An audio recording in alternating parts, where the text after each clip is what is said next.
आप देख रहे हैं मातृभूमि। मैं हूं आपके साथ शोभना यादव। शुरुआत मातृभूमि की गुजरात की खबर से, जहां मानो कुदरत तबाही बनकर बरस रही है। गुजरात के आधा दर्जन जिलों में भारी बारिश के बाद हालात बाढ़ जैसे हो गए हैं। सबसे ज्यादा खराब स्थिति जामनगर की है। यहां वेणु नदी का पानी उफान पर है। तमाम डैम ओवरफ्लो कर रहे हैं। गुजरात में गरजते कुदरत की हमारी ये ग्राउंड रिपोर्ट देखिए और लोगों की दिक्कतों का अंदाजा लगाइए।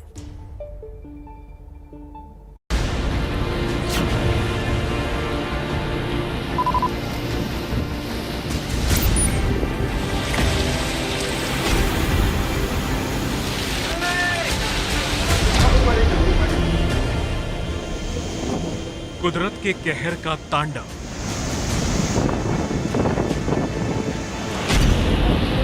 सब कुछ बर्बाद करने को बेताब दिख रहा है नदी का पानी।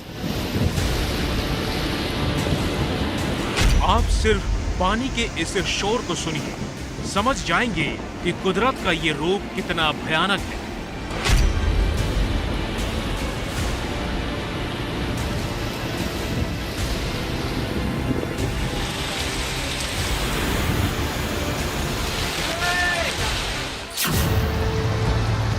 गुजरात के कई इलाकों में आसमान से बरस रहा पानी आफत बनकर जिंदगी पर टूट पड़ा है। गांव की गलियों से लेकर नेशनल हाईवे तक पर पानी बह रहा है।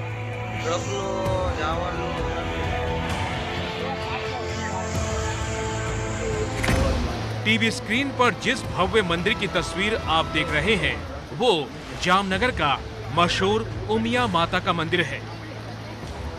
जामनगर से करीब 80 किलोमीटर दूर जमजोधपुर इलाके के सिद्धसर में ये मंदिर है। पास में बहती है वेणु नदी, और ये वेणु नदी आज किस रूप में बह रही है, इसके बारे में बताने की जरूरत नहीं है।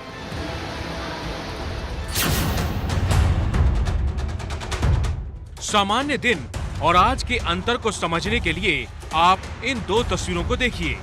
पहली तस्वीर आज की है, जब मंदिर परिसर से लेकर बाहर तक नदी का पानी भरा हुआ है, और दूसरी तस्वीर पुरानी है, जिसमें मंदिर का भव्य नजारा नजर आ रहा है। सिद्धसर का उमिया माता मंदिर हर दिन भक्तों से गुलजार रहता है।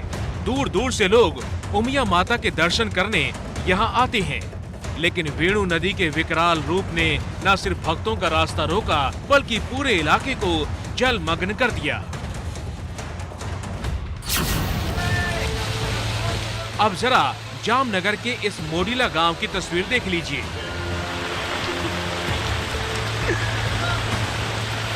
आपको अंदाजा हो जाएगा कि कुदरत का कहर कैसे इस इलाके पर पानी बनकर टूटा है। चारों तरफ जहां तक नजर जाएगी, आपको सिर्फ और सिर्फ पानी ही नजर आएगा।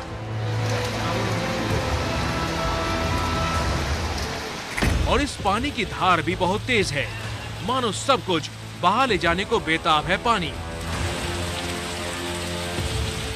घर, दुकान, मकान सब कुछ डूब चुके हैं। रास्ता कहां चला गया पता ही नहीं चल रहा।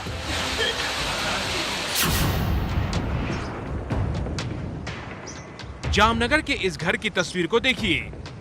पानी इसकी खिड़की से ऊपर पहुंच चुका है, और इसी रफ्तार से पानी बढ़ता रहा तो छत तक पहुंचने में देर नहीं लगेगी।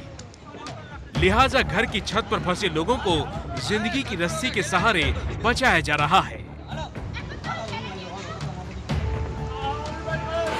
दो घरों के बीच रस्सी का मानो पुल बनाया गया है, और उसी रस्सी के सहारे इस घर की छत से दूसरे घर की छत पर लोग पहुंचाए जा रहे हैं।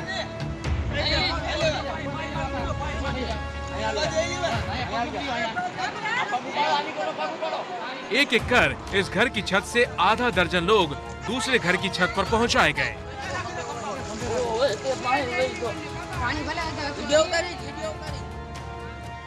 और वहां से फिर सुरक्षित जगहों पर ले जाने के लिए स्थानीय लोगों ने लकड़ी का पट्टा लगाया।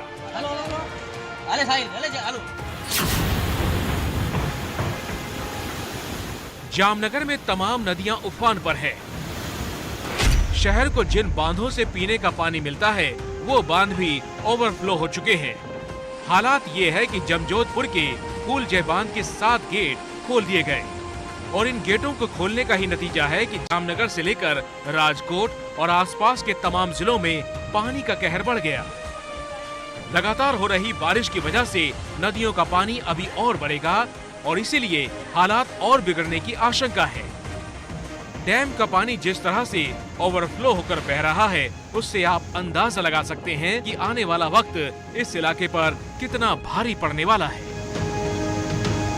देखिए, ये जो कारें हैं वो ऐसे बह रही हैं जैसे नाव पानी में तैरती है। और ये बड़ी बड़ी लग्जरी कार्स हैं जो इस समय हम गुजरात के जामनगर की तस्वीरों में आपको दिखा रहे हैं। बाढ़ और बारिश के चलते किस कदर तबाही है। और ये बड़ी बड़ी कारें जो हैं वो एक तिनके की तरह इस पानी में बह रही हैं। और ये शहर के अंदर की तस्वीरें हैं, ये कोई नदी और नाला नहीं है। झील, नदियां, डैम सभी ओवरफ्लो कर रहे हैं और कारों को आप देख ही सकते हैं। अंदाजा लगाइए वहाँ रहने वाले लोगों की मुसीबतों का। लोगों के घरों में पानी घुस गया है, दुकानों में पानी है। मुसीबत वाली बारिश इस बार, और सितंबर के महीने में, तब जब मॉनसून चला जाता है, ऐसे वक्त में इस बारिश का होना कहीं ना कहीं प्रकृति में जो असंतुलन पैदा हुआ है उसकी कहानी बयान कर रहा है। तो पुल के ऊपर पानी, डैम्स ओवरफ्लो कर रहे हैं, शहरों के अंदर पानी घुस गया है। कारों को आप देखिए कैसे सूखे तिनके की तरह बह रही हैं। और ये लग्जरी कार्स हैं, बड़ी बड़ी गाड़ियां हैं। पूरे उस ट्रक को भी आप देख सकते हैं। लोगों को समझ में नहीं आ रहा है कि कैसे रोका जाए। और देखिए बड़े बुजुर्गों को कैसे रस्सी के सहारे रेस्क्यू किया जा रहा है, क्योंकि घरों के अंदर पानी घुस गया है। जिंदगी बचाने का काम एनडीआरएफ कर रही है।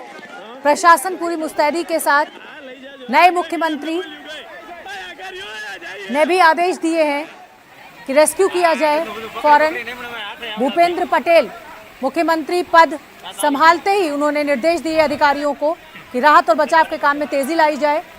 राजकोट की तस्वीरें भी आपको दिखा देते हैं। पानी के सैलाब में कैसे कारें बह रही हैं।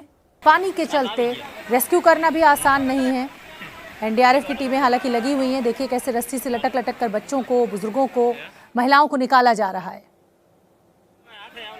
हर तरफ पानी ही पानी है। ऐसा लग ही नहीं रहा है कि ये शहर की तस्वीरें हैं, ऐसा लग रहा है कि किसी नदी की तस्वीरें हैं। बहाव इतना तेज कि खड़े होना मुश्किल हो रहा है। गाड़ियां तिनके की तरह बह रही हैं। अंदाजा लगाइए राजकोट में रहने वाले लोगों की दिक्कतों का।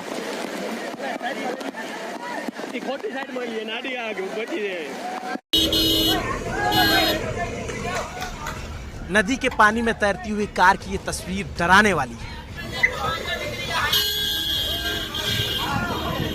बताया जा रहा है कि इस कार में सवार 3 लोग थे, जिसमें से एक ने तो कूदकर जान बचा ली, लेकिन 2 लोग शायद कार में ही रह गए। डर के मारे रोंगटे खड़े कर देने वाला ये वीडियो गुजरात के राजकोट से आया है, जहां आसमान से बरस रही कुदरती आफत ने कार को अपनी चपेट में ले लिया। कार नदी में कैसे पहुंची इसकी जानकारी तो नहीं मिली, लेकिन माना जा रहा है कि संतुलन खोने की वजह से कार नदी में गिरी और फिर इस तरह से बहती हुई कैमरे में कैद हो गई।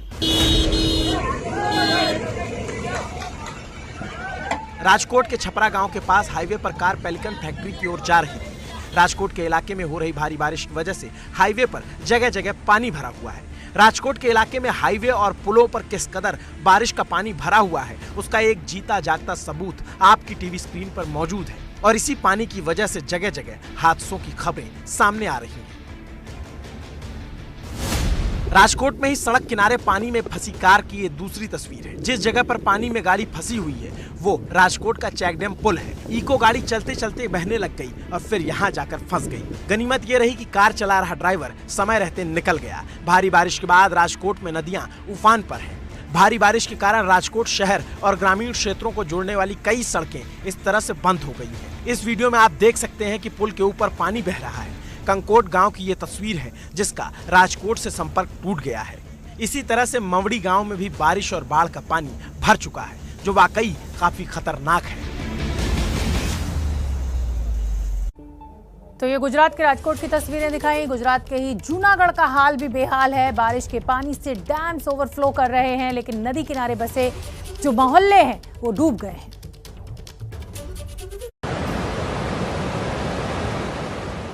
डैम से गिरता मटमैला पानी देखने में तो काफी खूबसूरत लग रहा है,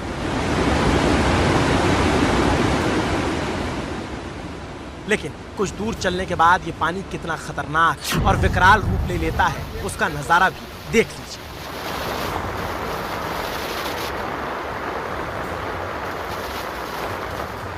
महज 23 सेकंड का ये वीडियो इतना बताने के लिए काफी है कि जो पानी कुछ दूर पहले तक खूबसूरत दिख रहा था, वो पानी अब तबाही का रूप लेकर आगे बढ़ रहा है।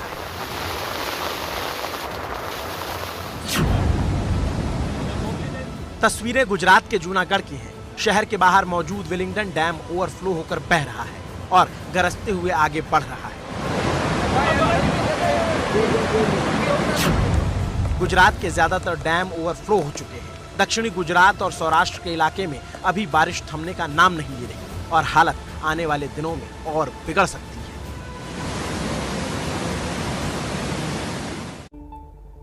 तो गुजरात से ये तस्वीरें हमने आपको दिखाई कि बारिश कैसे परेशानी का सबब बनी हुई है। लेकिन आज सुबह दिल्ली से भी एक बुरी खबर आई। दिल्ली के मलकागंज इलाके में एक बड़ा हादसा हुआ। सब्जी मंडी के करीब 3 मंजिला एक इमारत गिर गई, जिसमें अभी भी कई लोगों के दबे होने की आशंका है। अब तक की सबसे अफसोसजनक खबर यह है कि इस हादसे में 2 बच्चों की मौत हो गई। एक की उम्र 12 साल थी, जबकि दूसरे मासूम की मौत हुई, उसकी उम्र तो महज 7 साल ही थी। दोनों बच्चे स्कूल से घर लौट रहे थे जब वो इस हादसे की चपेट में आ गए। दरअसल जिस गली में ये इमारत है उसके पीछे की तरफ एक स्कूल भी है और जिस वक्त ये हादसा हुआ बच्चे स्कूल से वापस लौट रहे थे, इसीलिए आशंका है कि कई और बच्चे भी इस मलबे में फंसे हो सकते हैं। वरुण जैन हमारे सहयोगी ज्यादा जानकारी लिए हुए जुड़ रहे हैं। वरुण, रेस्क्यू ऑपरेशन क्या पूरा हुआ? ये आशंका थी कि और भी लोग इसमें दबे हुए हो सकते हैं, क्या कुछ चल रहा है वहाँ?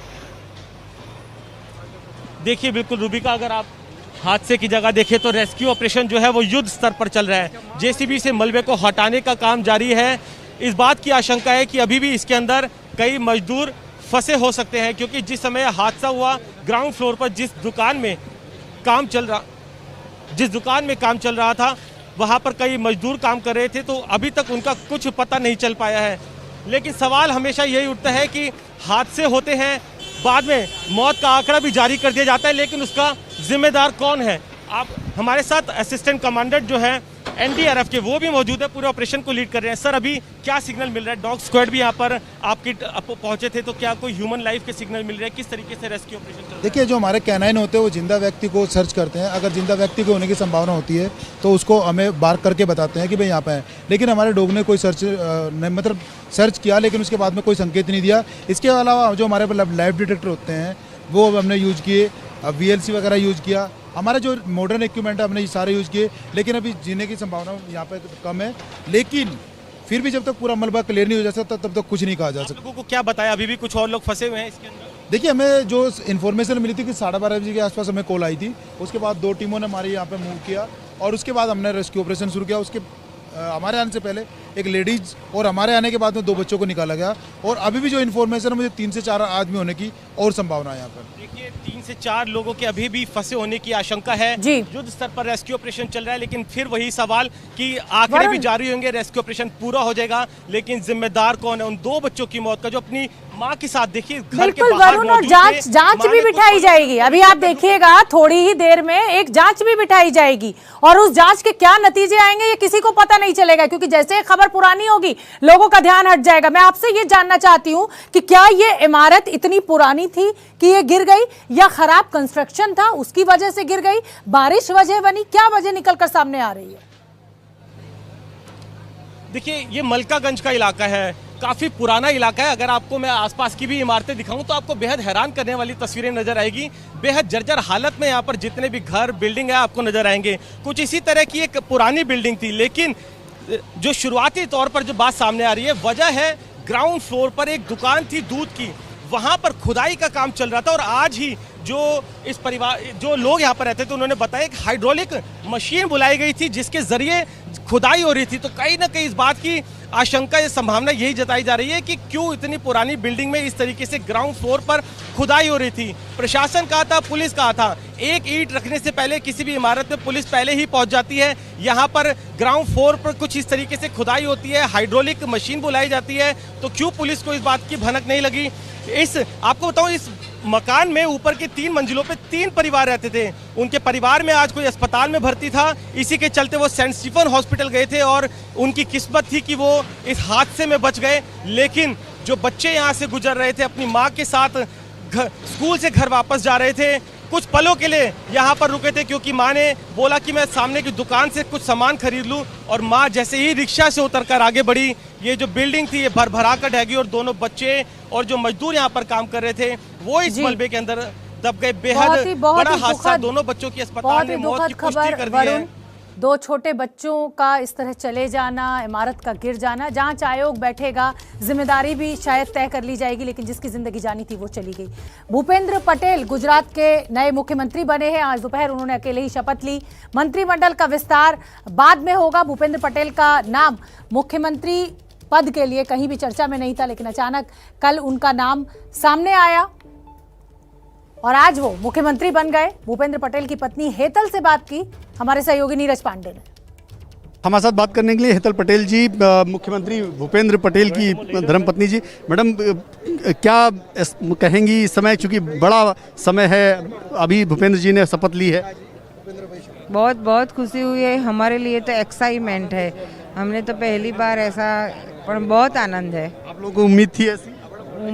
कोई उम्मीद नहीं थी। हाँ, कभी कोई ऐसे नहीं, એટલે ऐसी हुई उम्मीद थी कि उसके काम को देखकर पार्टी उसको कुछ जवाबदारी देंगी, लेकिन इतनी बड़ी जवाबदारी देगी वो उम्मीद नहीं थी। अब आप राज्य के मुख्यमंत्री की पत्नी हो गई हैं, सामान्यतः पहले में और अब में कैसा अंतर देख रही हैं? तो अंतर है ही रहेगा ने।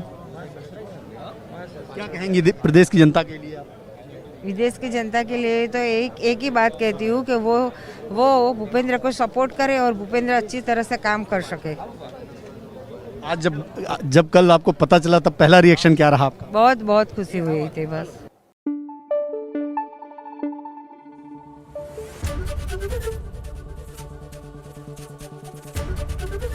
एबीपी न्यूज़ आपको रखे आगे।